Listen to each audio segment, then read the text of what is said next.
Hello guys, ഇന്നെന്ന് വെച്ചാൽ നമ്മൾ പപ്പയുടെ മാതാശ്രീയുടെ വീട്ടിലേക്ക് വന്നേക്കാണ്.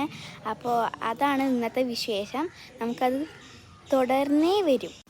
അപ്പോൾ ഗായ്സ്, ഇന്ന് സോറി, ഞാൻ ചോറ് ഇന്നണത് ഞാൻ എടുക്കാൻ മറന്നു. ശരിക്കും പറഞ്ഞാൽ ഞാൻ ബീഫ് അല്ലാതെ ഉണ്ടായിരുന്നു. അത് കാരണം ഭയങ്കര ആക്രാന്തമായിരുന്നു. ഞാനതെടുത്ത് തിന്നു. അത് കാരണം സോറി കേട്ടോ. അപ്പോൾ ഗായ്സ്, ബിട്ടു ഇതാ ഐസ്ക്രീം തിന്നാണ്. ഞാനും ഐസ്ക്രീം തിന്നാണ്. ഞാൻ ചോക്കോബാർ എടുത്തേക്കട്ടെ.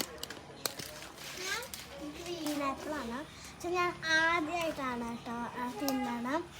ഞാൻ ഇതൊക്കെ തിന്നിട്ടുണ്ട്, അല്ല ഫ്ലേവർ ഗോൾഡ് ഫ്ലേവർ തിന്നിട്ടില്ല. പക്ഷെ ഇത് ആദ്യമായിട്ടാണ് കേട്ടോ എൻ്റെ ലൈഫിൽ ഞാൻ തിന്നണം.